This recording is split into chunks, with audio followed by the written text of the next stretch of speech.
Hello and welcome to this lecture. आज के इस लेक्चर में हम आगे बढ़ेंगे कंट्रोल स्ट्रक्चर की तरफ, जिसके अंदर हमने देखा था प्रीवियस सेशन के अंदर इफ एल्स की पूरी सभी कैटेगरीज। ठीक है, आज के इस लेक्चर में हम बात करने वाले हैं स्विच केस और टर्नरी ऑपरेटर। तो चलिए सबसे पहले हम बात कर लेते हैं स्विच केस का सिनारियो। स्विच केस हमें किस तरह से मददरूप हो सकता है वो। तो यहाँ पर सबसे पहले तो आपको इस तरह का कुछ स्ट्रक्चर दिखाई देता है, स्विच, देन उसके अंदर ब्रैकेट्स के अंदर आपको लिखनी होती है कोई एक एक्सप्रेशन, देन उसकी बॉडी के अंदर आपको लिखना होता है अलग अलग वेरियस टाइप के केसेस। ठीक है, ये सब चीज़ क्या है वो हम चले देखते हैं प्रैक्टिकली। तो यहाँ पर मैंने सबलाइम के अंदर एक एम्प्टी फाइल बनाई हुई है hello.java, एंड देन आफ्टर मैंने यहाँ पर पावरशेल भी यहीं पर ओपन किया हुआ है।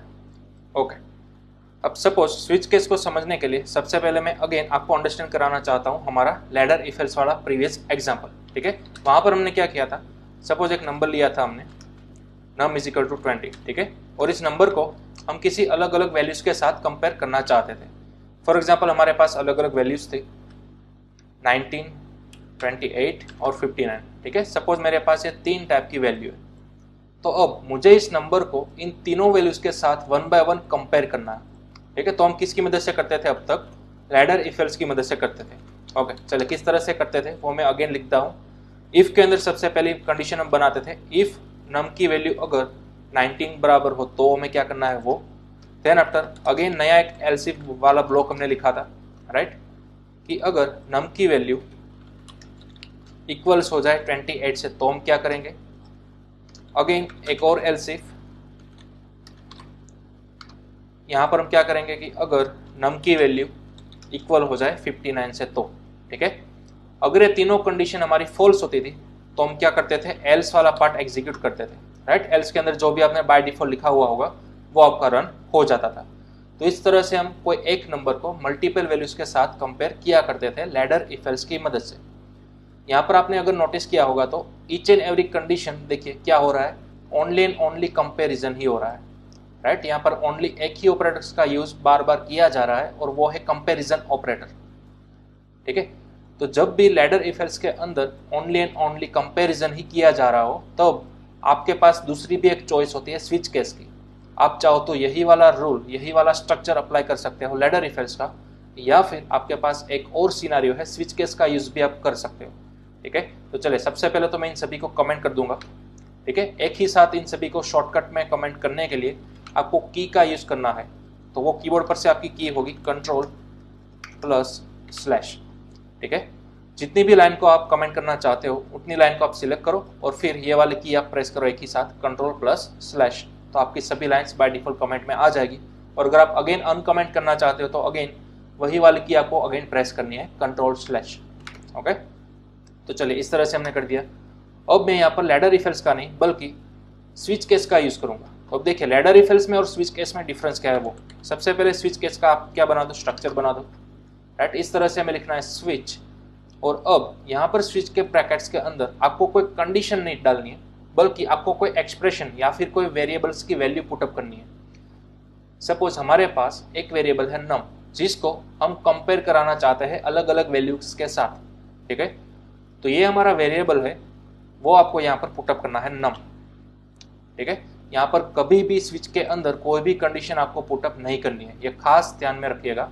स्विच के अंदर ओनली एंड ओनली कोई एक्सप्रेशन आ सकती है, कोई वैल्यू आ सकता है, या फिर कोई इस तरह से वेरिएबल आ सकता है। ठीक है, तीन ही पॉसिबिलिटीज है।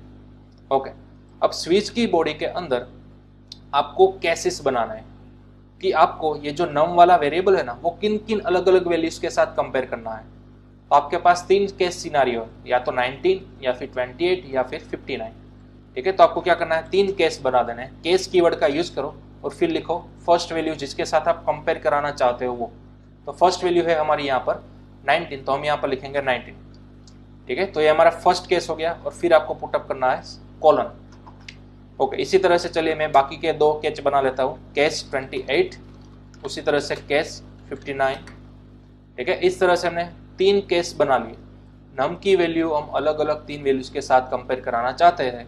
ठीक है, इसलिए हमने तीनों तीन इस तरह से केस बना लिए।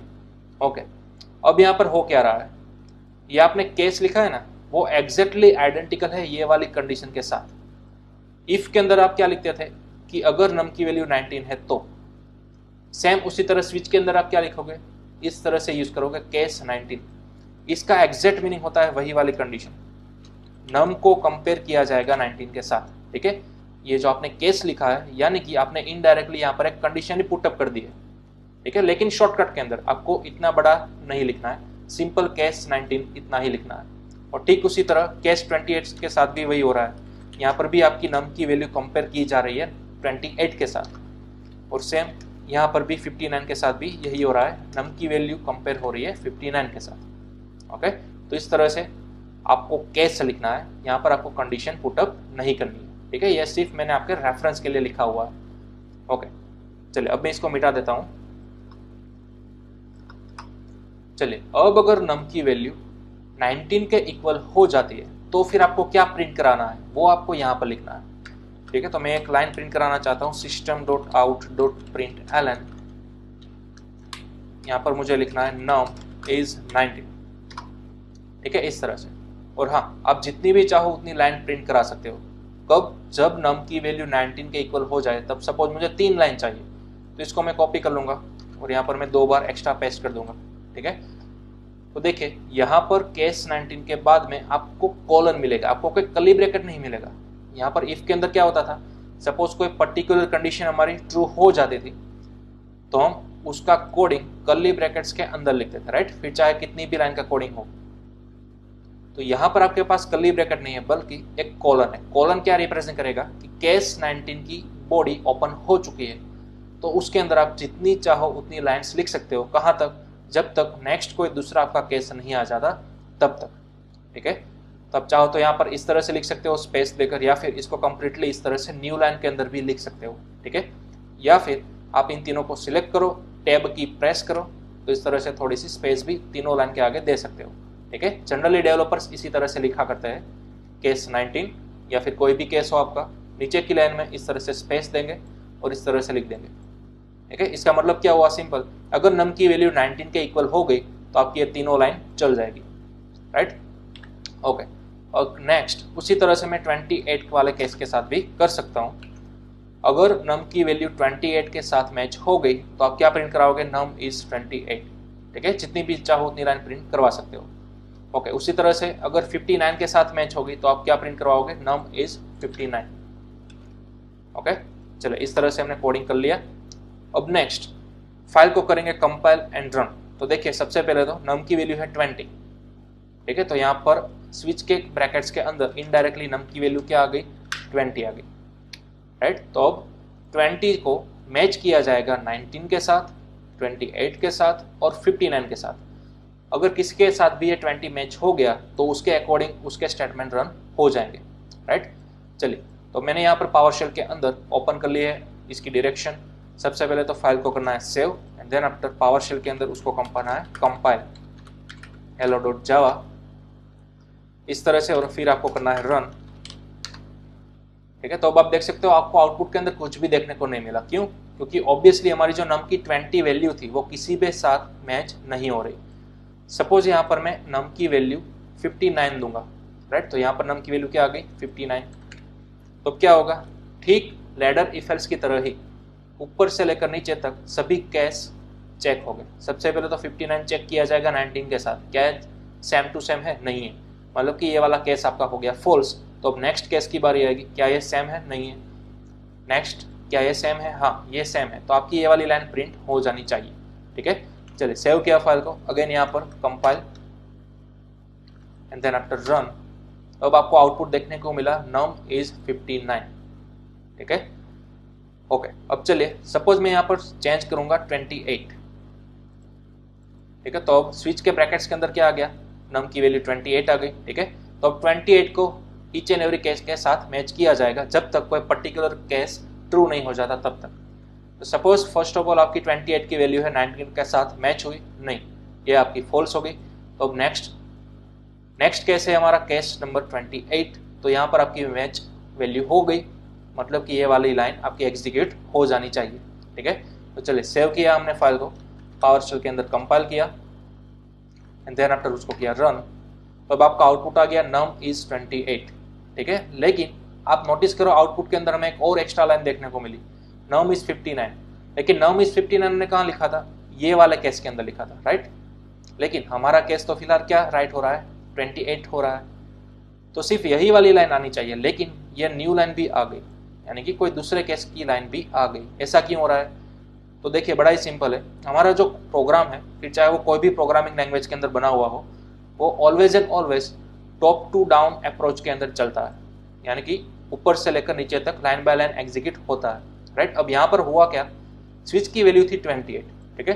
तो सपोज सबसे पहले ये वाले कैच के साथ मैच किया, यहाँ पर मैच नहीं हुआ, नेक्स्ट कैच के साथ मैच किया, ओके यहाँ पर मैच हो गया, तो प्रोग्राम क्या समझेगा, ये वाली लाइन तो मुझे एग्जीक्यूट करनी है, लेकिन साथ ही साथ केस नंबर 28 के नीचे बने हुए सभी केस को वो एग्जीक्यूट कर देगा, ठीक है। सपोज आपके पास यहाँ पर तो सिर्फ एक ही केस बना हुआ है, सपोज केस 28 के नीचे आपके पास 3 अलग अलग केस मौजूद थे, तो वो सभी केसेस रन कर देगा आपका स्विच केस, ठीक है। तो बाय डिफॉल्ट स्विच केस का बिहेवियर यही है कि अगर कोई पर्टिकुलर केस ट्रू हो जाता है तो वो वाला बॉडी पार्ट तो रन करेगा ही, साथ ही साथ उसके नीचे मौजूद सभी केसेस को भी वो रन कर देगा, ठीक है। तो ये प्रॉपर नहीं है, हमें ये बिहेवियर रोकना है, स्टॉप करना है, ठीक है। हमें क्या करना है कि अगर नम की वैल्यू 28 है ना, तो सिर्फ वही वाला केस एग्जीक्यूट करो, क्यों हम कोई दूसरा केस एग्जीक्यूट करवाए, राइट। तो हमें क्या करना है, हमें स्विच केस को बोलना होगा कि जैसे ही तुम ये वाला केस एग्जीक्यूट कर लेते हो, ठीक है, केस नंबर 28, तो डायरेक्टली तुम्हें यहाँ पर स्विच केस की ब्रैकेट से बाहर निकल जाना है, नीचे वाला केस स्कैन नहीं करना है, राइट। अगेन जब भी कोई केस ट्रू होता है तो उसका बॉडी पार्ट एग्जीक्यूट करो, फिर हमें यहाँ पर कुछ ऐसी कोडिंग करनी होगी जिससे हमारा प्रोग्राम का फ्लो स्विच केस के बाहर निकल जाए, राइट। तो उसके लिए सिंपल सा एक कीवर्ड है ब्रेक। ब्रेक कीवर्ड क्या करेगा, ब्रेक कीवर्ड जैसे ही प्रोग्राम को मिलेगा तो फिलहाल जो आप कोई स्ट्रक्चर के अंदर हो ना, फॉर एग्जांपल स्विच केस के अंदर हो आप, राइट, तो वहां से आपको डायरेक्टली वो बाहर भेज देगा, प्रोग्राम का फ्लो डायरेक्टली जैसे ही ब्रेक मिलेगा डायरेक्टली आप प्रोग्राम का फ्लो बाहर रिडायरेक्ट कर देगा, नीचे वाला केस अब स्कैन करेगा नहीं, ओके। तो चलिए अब मैंने फाइल को सेव किया, यहाँ पर compile and then after run, अब देखिए आपको परफेक्ट आउटपुट मिला, नम इज 28, ठीक है। पहले आपको 2 आउटपुट मिलते थे, अब आपको प्रॉपर उसी केस वाला आउटपुट मिला, दूसरे केस वाला आउटपुट नहीं मिल रहा है, ठीक है। तो ये पॉसिबल हुआ ब्रेक कीवर्ड की मदद से। ब्रेक कीवर्ड का सिंपल एक ही काम है, आपके प्रोग्राम को करंट स्ट्रक्चर में से बाहर भेज देगा, रिडायरेक्ट कर देगा, ठीक है। चलिए अब उसी तरह से मैं अगर नम की वैल्यू 19 सेट कर रहा हूँ, ठीक है, तो अब नम की वैल्यू 19 जो है वो कहाँ पर सेव हो गई, यहाँ पर फर्स्ट केस के अंदर मैच हो रही है, ठीक है। तो अब क्या होगा, ये तीनों लाइन एग्जीक्यूट हो जाएगी, लेकिन नोटिस कीजिएगा हमने यहाँ पर ब्रेक नहीं लिखा, तो जब हमने ब्रेक नहीं लिखा तो वो डायरेक्टली नीचे वाला केस भी एग्जीक्यूट कर देगा, ठीक है। तो चलिए सेव करते हैं फाइल को, यहाँ पर again compile and then after run, तो अब देखिए केस 19 वाले तीनों स्टेटमेंट जो हमने लिखे थे वो तीनों तो आ गए, ठीक है यहाँ पर, लेकिन साथ ही साथ नंबर इज 28, यानी कि ये वाला केस एग्जीक्यूट हो गया। तो बड़ा ही सिंपल बात है, क्यों, क्योंकि हमने यहाँ पर लास्ट में क्या नहीं लिखा था, ब्रेक नहीं लिखा था, इसलिए, ठीक है। तो ये नेसेसरी है, स्विच केस के अंदर आप जितने भी केस बनाते हो सभी के लास्ट में आपको क्या लिखना होगा, ब्रेक कीवर्ड लिखना होगा, ये कंपलसरी है, ओके।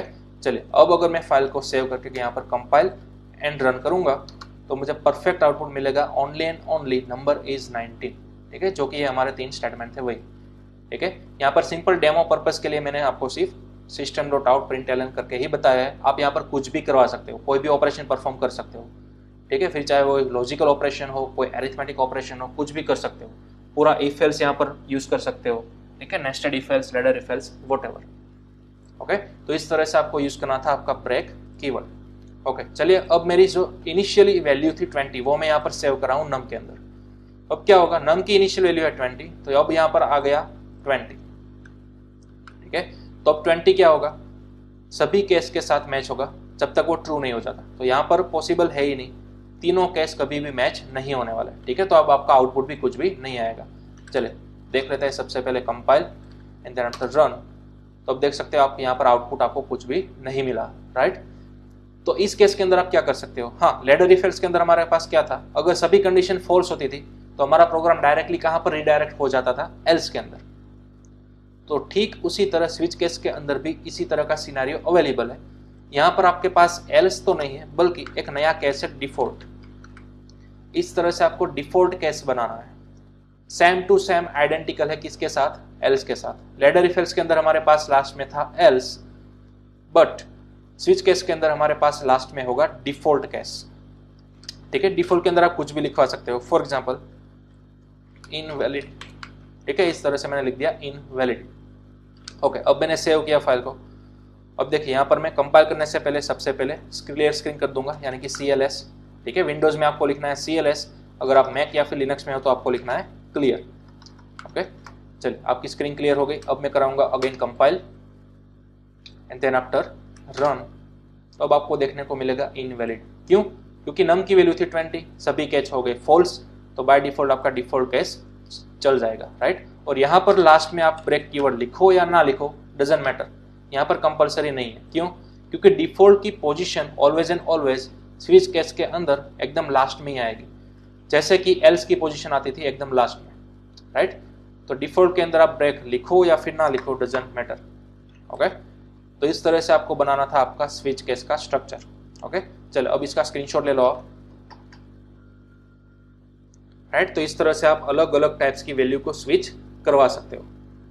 ओके, अब मैंने यहाँ पर बोला था कि आप स्विच के पैरेंथेसिस के अंदर कभी भी कोई कंडीशन नहीं लग सकते, बल्कि कोई वैल्यू या फिर कोई वेरिएबल अप्लाई कर सकते हो। तो यहाँ पर आप डायरेक्टली कोई वैल्यू भी अप्लाई कर सकते हो। फॉर एग्जाम्पल अगर मैं यहाँ पर लिखूंगा 7, तो यह भी वैलिड ही है, राइट। चलिए, तो अब 7 की वैल्यू कंपेयर होगी 19 के साथ, 28 के साथ और 59 के साथ। चलिए, तो अब मैंने सेव किया फाइल को, अगेन यहाँ पर किया compile and then after run, तो अब देखिए अगेन क्या आ गया, इनवैलिड आ गया, जो कि ऑब्वियसली राइट ही है, राइट। ओके, अब मैं यहाँ पर सपोज 28 लिखूंगा, तो अब मेरी 28 की जो वैल्यू है वो किसके साथ मैच हो जाएगी, सेकंड के साथ मैच हो जाएगी। तो चलिए सेव किया फाइल को, कंपाइल एंड रन, तो अब देखिए आ गया नम इज 28। ओके, तो इस तरह से आप स्विच केस का यूज डायरेक्टली यहाँ पर वैल्यू को भी पुटअप करके करवा सकते हो। ओके, चलिए क्या होगा अगर मैं इंटीजर के बजाय कोई डबल वैल्यू यूज करूंगा, क्या मैं डबल वैल्यू को स्विच करवा सकता हूं? चलिए देखते हैं। सपोज मैंने यहाँ पर लिखा 3.5, ठीक है। सपोज यहाँ पर है मेरे पास 23.6, यहाँ पर है मेरे पास 3.5 और यहाँ पर है 8.4। चलिए सभी वैल्यूज मैंने डबल करवा दी। अब मेरी 3.5 वाली वैल्यू यहाँ पर मैच हो जानी चाहिए, ठीक है। चलिए सेव किया, अगेन कंपाइल। ओके, तो देखिए जैसे ही मैंने कंपाइल किया हमें प्रोग्राम एक एरर बता रहा है, ठीक है, कि यहाँ पर स्विच के अंदर आपने यूज क्या किया, डबल डेटा टाइप को यूज किया, लेकिन आप स्विच केस के अंदर कभी भी फ्लोट या फिर डबल डेटा टाइप का यूज नहीं कर सकते, ओनली एंड ओनली इंटीजर का ही यूज कर सकते हो, ठीक है। तो ये सेम रूल है जो कि सी या फिर C++ लैंग्वेज के अंदर था, कि स्विच केस के अंदर आप कभी भी फ्लोटिंग टाइप की वैल्यू अप्लाई नहीं कर सकते, ओनली यहाँ पर क्या अप्लाई कर सकते हो, कोई इंटीजर वैल्यू। ओके, चलिए फिर मैं ट्राई करूंगा कोई कैरेक्टर वैल्यू। क्या मैं कैरेक्टर वैल्यू को स्विच करवा सकता हूँ? चलिए देखते हैं। सपोज फर्स्ट मेरे पास है कैरेक्टर A, दूसरा केस है मेरे पास P, उसी तरह से दूसरा कैरेक्टर है मेरे पास फॉर एग्जाम्पल R, ठीक है। तो अब ये P जो है वो यहाँ पर मैच हो जाना चाहिए, ठीक है। चलिए सेव किया मैंने, अगेन कंपाइल। अब देखिए कंपाइल मेरी फाइल हो गई, राइट। अगेन मैं करूंगा रन, तो अब देखिए हमारा आउटपुट भी परफेक्ट आ गया, यानी कि कैरेक्टर डेटा टाइप भी स्विच के अंदर आप अप्लाई कर सकते हो। ओके, तो आपको याद रखना है, एक आप इंटीजर अप्लाई कर सकते हो या फिर एक दूसरा आप कर सकते हो कैरेक्टर, ठीक है। तो चलिए इसी तरह से देखते हैं, क्या मैं स्ट्रिंग अप्लाई कर सकता हूँ क्या? सपोज मेरे पास एक वर्ड है रेड, अब मैं रेड को कंपेयर कराना चाहता हूँ अलग अलग वर्ड्स के साथ। एक मेरे पास वर्ड है फॉर एग्जाम्पल वाइट, दूसरा मेरे पास वर्ड है रेड,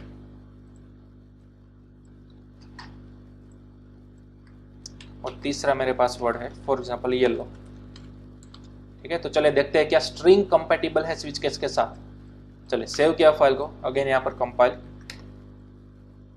तो देखिए कंपाइल हो चुका है, और अगर मैंने रन किया तो रन भी हो चुका है, राइट। हमारा परफेक्ट आउटपुट ही आ गया, नम इज 28।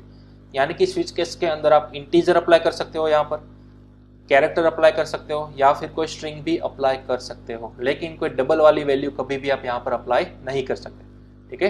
तो इस तरह का आपको ध्यान रखना है। ओके, चलो इसको भी आप चाहो तो स्क्रीनशॉट ले सकते हो, नोट डाउन कर सकते हो। ओके, अब बात आती है नेस्टेड स्विच केस की। जी हाँ, नेस्टेड इफ एल्स की तरह यहाँ पर आप नेस्टेड स्विच केस भी अप्लाई कर सकते हो। इसका बेस्ट एग्जांपल अगर मैं आपको दूं, टेलीकॉम में से अगर आपको कभी भी किसी का कॉल आया हो, राइट, आई थिंक सभी के ऊपर आया ही होगा कभी ना कभी। तो फॉर एग्जांपल उसमें एक कैसेट प्री रिकॉर्डेड बोलती है press 1 for Hindi, right, press 2 for Gujarati, press 3 for English. इसी तरह से आपको ऑप्शन दिए जाता है। अगर आप हिंदी चूज करोगे, यानी कि आप अपने स्मार्टफोन में से 1 प्रेस करोगे, तो आपने कौन सी लैंग्वेज चूज कर ली? हिंदी, राइट। तो जैसे आपने 1 प्रेस किया, ऑटोमेटिक अब एक और नया मेनू ओपन हो गया और वो आपको बोलने लगेगा, बताने लगेगा schemes. For example press 1 for recharge, press 2 for popup plans, ठीक है। इसी तरह से नेस्टेड मेनू ओपन होते जाएंगे। तो इस तरह से भी आप यहाँ पर बना सकते हो नेस्टेड स्विच केस। देखिए किस तरह से। अगेन मैं इन सभी को मिटा देता हूँ, ठीक है। अब मुझे ये लैडर इफेक्ट्स का स्ट्रक्चर भी कोई रिक्वायरमेंट नहीं है। चलिए उसी टेलीकॉम वाले एग्जांपल को मैं यहाँ पर रिप्रेजेंट करूंगा आपके पास। सपोज मेरे पास एक इनिशियली नंबर है 1, ठीक है। अब system.out.println, यहाँ पर मैं क्या करूंगा, यूजर को चॉइस दूंगा कि तुम्हें नम की वैल्यू क्या चाहिए वो, ठीक है। सपोज मेरे पास इनिशियली कोई वैल्यू है ही नहीं, तो यहाँ पर मैं करूंगा एंटर 1 फॉर हिंदी, ठीक है। अब इसी को मैं कर लूंगा कॉपी और रीयूज के लिए 3 ऑप्शन बताऊंगा, एंटर 2 फॉर सपोज कोई दूसरी regional language Gujarati, and press 3 for English, ठीक है। इस तरह से मैंने 3 नंबर दे दिए। अब यहाँ पर यूजर क्या करेगा, नम की वैल्यू इंसर्ट करेगा, ठीक है। फिलहाल हमने जावा के अंदर किस तरह से यूजर इनपुट लिया जा सकता है वो नहीं देखा, ठीक है। तो हम यहाँ पर मैन्युअली करेंगे। फिलहाल सपोज मैंने चूज किया 1, तो यहाँ पर मैंने किया चूज 1, ओके। अब मुझे नम को क्या करना है, स्विच करवाना है। तो यहाँ पर मैं अगेन कौन सा स्ट्रक्चर यूज करूंगा, स्विच केस वाला, राइट। यहाँ पर मैंने स्विच करवाया नम को, ओके। तो अब मेरे पास केस कितने कितने हैं, 3 केस थे ना हमारे पास, 1, 2 और 3। तो मैं पहले तो 3 केस लिख दूंगा। मेरे पास केस 1 है, उसी तरह से केस 2 और उसी तरह से केस 3, ठीक है। एट द लास्ट आप डिफॉल्ट यूज कर सकते हो, ओके। अब जैसे ही केस 1 यूजर चूज करेगा, यानी कि हिंदी के लिए, तो अगेन इसके अंदर नया स्विच केस शुरू हो जाएगा, ठीक है। नया स्विच केस देखिए किस तरह से। सबसे पहले तो यहाँ पर भी हमें कोई मेनू देना होगा, ठीक है। कंफ्यूज मत होएगा, देखिएगा स्टेप बाय स्टेप।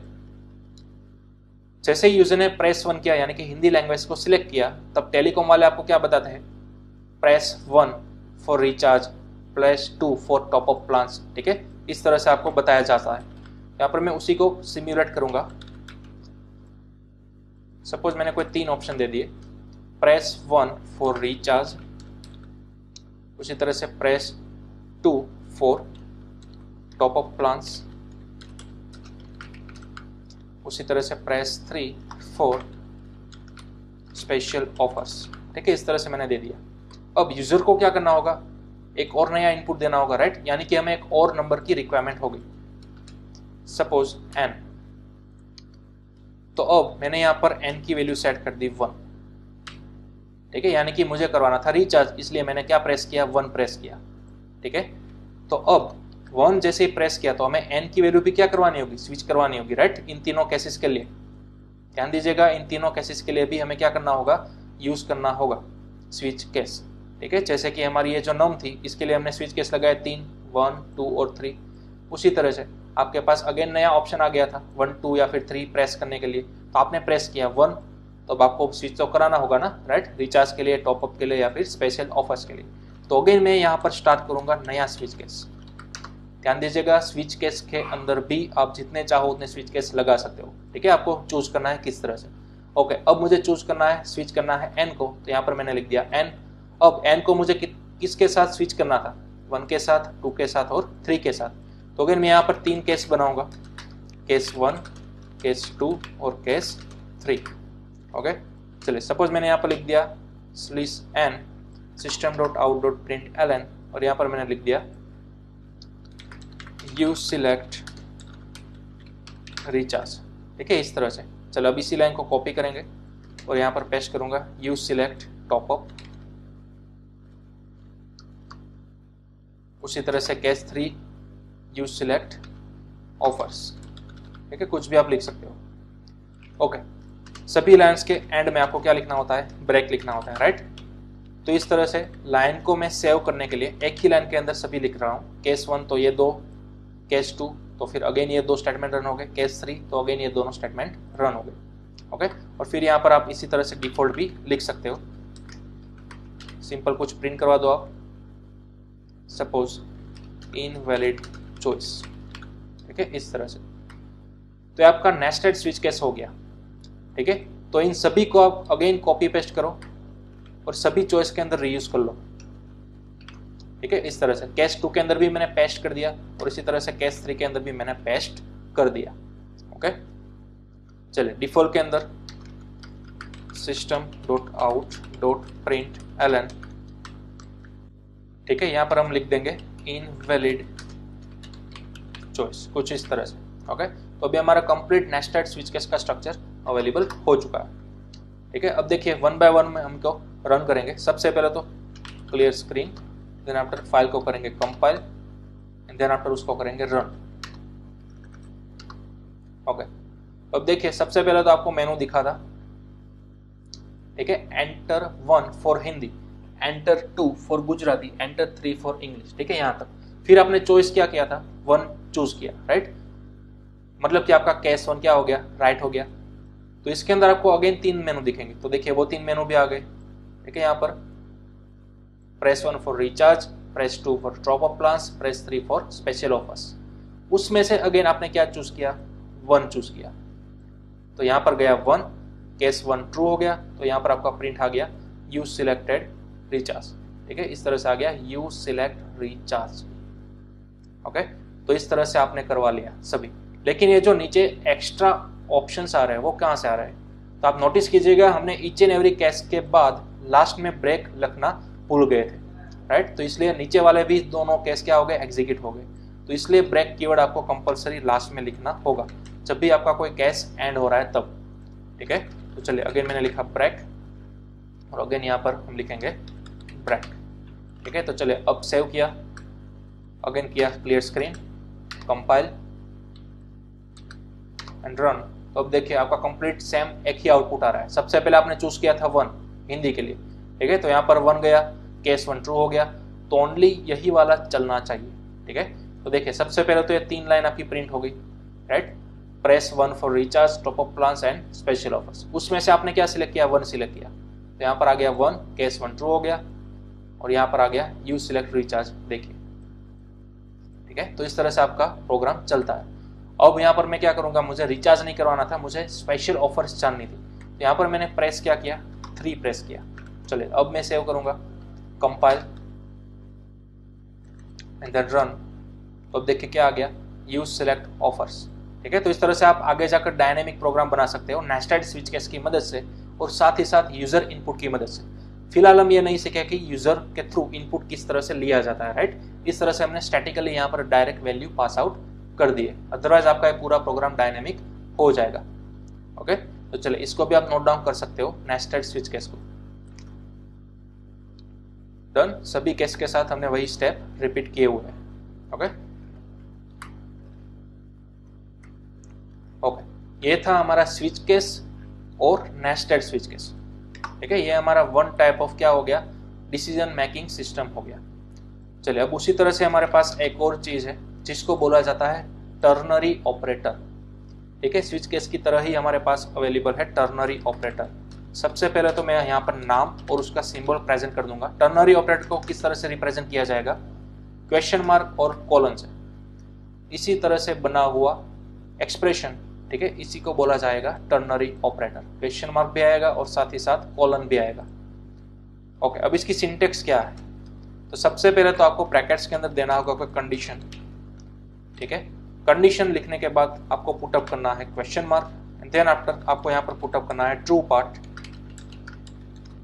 उसके बाद कॉलन और लास्ट में आपको पुटअप करना है फॉल्स पार्ट, इस तरह से, ठीक है। तो ये इसकी कुछ सिंटैक्स है, आपको टर्नरी ऑपरेटर इस तरह से यूज करना है। वैसे अगर देखा जाए तो इफ एल्स का शॉर्टकट आप बोल सकते हो टर्नरी ऑपरेटर को, ठीक है। तो देखिए मैं आपको पहले तो इफ एल्स की मदद से 2 नंबर में से मिनिमम वैल्यू किस तरह से फाइंड करते हैं वो बताऊंगा और उसी प्रोग्राम को शॉर्टकट में टर्नरी ऑपरेटर से भी ट्राई करके देखेंगे ठीक है, कितना हमें बेनिफिट मिलता है कोडिंग को घटाने के लिए, वो हमें देखना है। तो देखिए सबसे पहले मैं यहाँ पर 2 नंबर लूंगा, integer a is equal to 5, b is equal to 3। Okay, इन दोनों में से मुझे क्या फाइंड आउट करना है, मिनिमम वैल्यू फाइंड आउट करनी है। तो मैं यहाँ पर यूज कर सकता हूँ इफ एल्स, राइट, इस तरह से इफ और एल्स।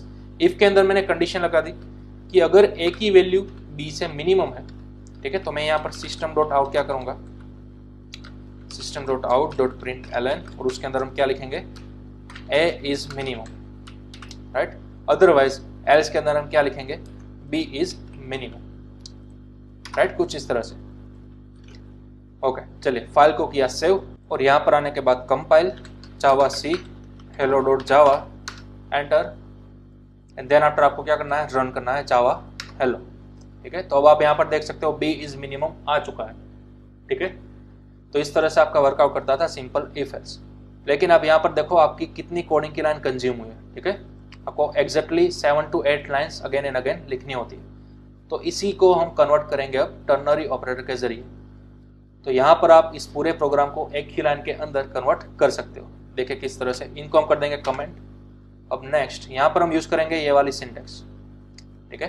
तो चलिए सबसे पहले हमें करनी होगी कंडीशन, ब्रैकेट्स के अंदर हम कंडीशन क्या अप्लाई करेंगे, a लेस देन b। तो मैंने यहाँ पुटअप किया a लेस देन b। अगर ये कंडीशन ट्रू होती है तो क्वेश्चन मार्क के बाद वाला पार्ट आपका एग्जीक्यूट होगा, अदरवाइज कोलन के बाद वाला पार्ट आपका एग्जीक्यूट होगा, राइट। चलिए फिर से, अगर ये कंडीशन ट्रू होगी तो आपने यहाँ पर जो भी लिखा हुआ होगा इन दोनों के बीच में वो रन होगा। अगर ये कंडीशन फॉल्स होगी तो आपने यहाँ पर लास्ट में जो लिखा हुआ होगा वो रन होगा, ठीक है। तो हमें ये वाली लाइन चाहिए थी ट्रू पार्ट के अंदर, राइट। यहाँ पर मैंने यहाँ पर पुटअप कर दिया इस तरह से। अगर ये कंडीशन ट्रू होगी तो हमारी ये लाइन चलेगी, अदरवाइज यहाँ पर लास्ट में ये वाली लाइन चलेगी, b इज मिनिमम। ओके, तो इस तरह से मैंने पूरे प्रोग्राम को एक लाइन के अंदर कन्वर्ट कर दिया यूजिंग टर्नरी ऑपरेटर। लेकिन हाँ, यहाँ पर आपको ध्यान रखना है पूरी सिंटेक्स के अंदर कहीं पर भी सेमीकोलन नहीं आना चाहिए, ठीक है। लेकिन यहाँ पर आप देखिए सिस्टम डॉट आउट के बाद आपने यहाँ पर सेमीकोलन पुटअप किए, राइट। तो यहाँ से आपको सेमीकोलन मिटाना होगा, लेकिन लास्ट के अंदर आपको एक टाइम सेमीकोलन रखना है। पूरी ये जो सिंटेक्स आपकी हो जाए कंप्लीट, उसके बाद ओनली लास्ट में ही आपको सेमीकोलन पुटअप करना है, ठीक है। तो चलिए अब हम करेंगे फाइल को सेव, यहाँ पर कंपाइल। तो देखिए जैसे ही मैंने कंपाइल किया तो यहाँ पर क्या आ रहा है, एक एरर देखने को मिल रही है कि नॉट अ स्टेटमेंट, ठीक है। यहाँ पर आपको कैरेट की मदद से इंडिकेट किया जा रहा है कि ये जो आपने सिस्टम डॉट आउट वाला लिखा है लाइन, उसके अंदर आपको एरर मिल रही है, ठीक है। तो जनरली सी लैंग्वेज के अंदर या फिर C++ के अंदर हम इसी तरह से एग्जीक्यूट किया करते थे अपना टर्नरी, यानी कि जैसे ही कोई कंडीशन ट्रू होगी हम यहाँ पर लिखते थे printf या फिर cout, राइट। लेकिन जावा के अंदर ऐसा पॉसिबल नहीं है, जैसा कि मैंने यहाँ पर बताया आपको। देखिए जावा के अंदर क्या होता है, यहाँ पर आप कोई कंडीशन लगते हो तो फिर आपको यहाँ पर कंप्लीटली कोई एक्सप्रेशन देना होता है। यहाँ पर आप स्टेटमेंट पुटअप नहीं कर सकते। अगेन अगर कोई कंडीशन ट्रू या फिर फॉल्स होती है तो यहाँ पर लोकेशन पर आपको कोई स्टेटमेंट नहीं देना होता है, बल्कि कोई एक्सप्रेशन प्रोवाइड करना होता है, ठीक है। तो इसको हम सोल्व आउट करेंगे। देखिए सबसे पहले तो मैं यहाँ से स्टेटमेंट मिटा देता हूँ, राइट। अब हमें यहाँ पर स्टेटमेंट नहीं देना है, बल्कि कोई एक्सप्रेशन देनी है या फिर कोई वेरिएबल। सपोज अगर a less than b true होता है तो यहाँ पर हम क्या किया करते थे, printf किया करते थे, राइट, सिस्टम डॉट आउट कि a इज मिनिमम। लेकिन अब मैं यहाँ पर सिंपल पुटअप करूंगा a। अगर ये कंडीशन फॉल्स होती है तो मैं यहाँ पर पुटअप करूंगा b, ठीक है। अब मैं क्या करूंगा, एक नया वेरिएबल बनाऊंगा, फॉर एग्जांपल आंस, और आंस के अंदर इस पूरे स्टेटमेंट को सेव कर दूंगा, पूरे टर्नरी को इस आंस के अंदर सेव कर दूंगा। अब देखिए हो क्या रहा है, अगर ये कंडीशन ट्रू है तो a को आपने सेव कर दिया आंसर के अंदर, अगर ये कंडीशन फॉल्स है तो b को आपने सेव कर दिया आंस के अंदर।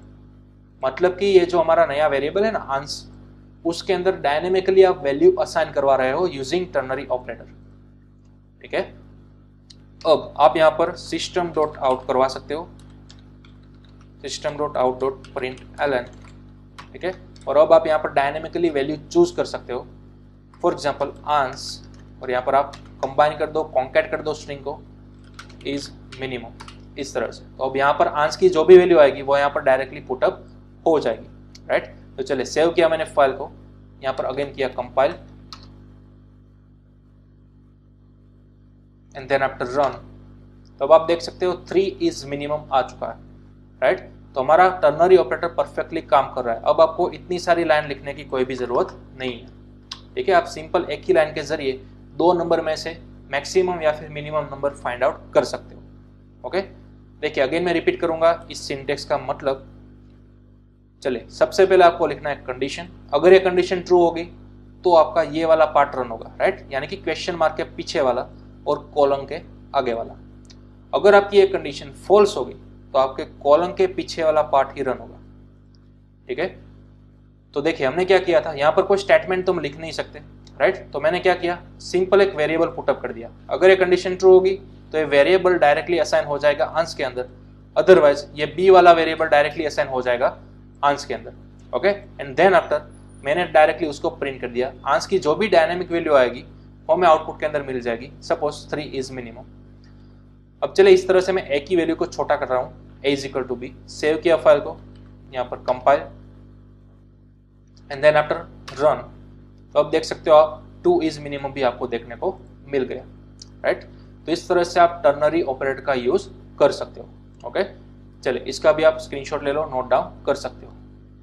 आगे जाकर आप प्रोफेशनल डेवलपमेंट के अंदर बार बार इफ एल्स का यूज नहीं करोगे, बल्कि बेटर है इस तरह से टर्नरी का यूज करोगे, ओके। चलिए तो ये था हमारा कंडीशनल स्टेटमेंट्स कंट्रोल स्ट्रक्चर।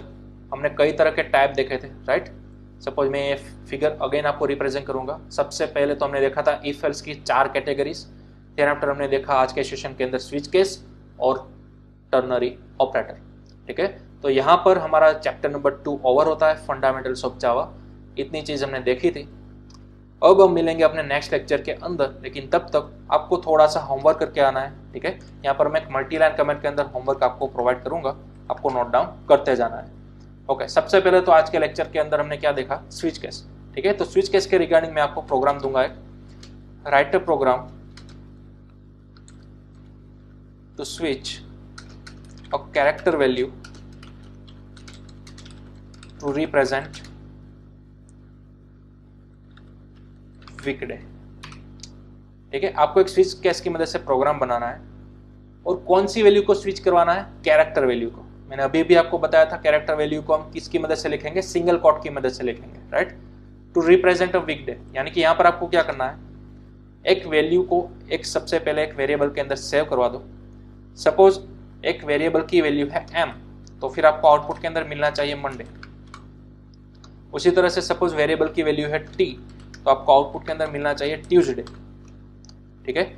उसी तरह से वेरिएबल की वैल्यू है w, तो आपको आउटपुट के अंदर मिलना चाहिए वेडनेसडे, ठीक है। इस तरह से आपको सभी साथ वीकडे को रिप्रेजेंट करना होगा, सिंपल एक ही कैरेक्टर वैल्यू को रिप्रेजेंट कराने से, ओके। ये आपको आप प्रोग्राम करना है। Second, write a program to find maximum value from 2 numbers using ternary operator,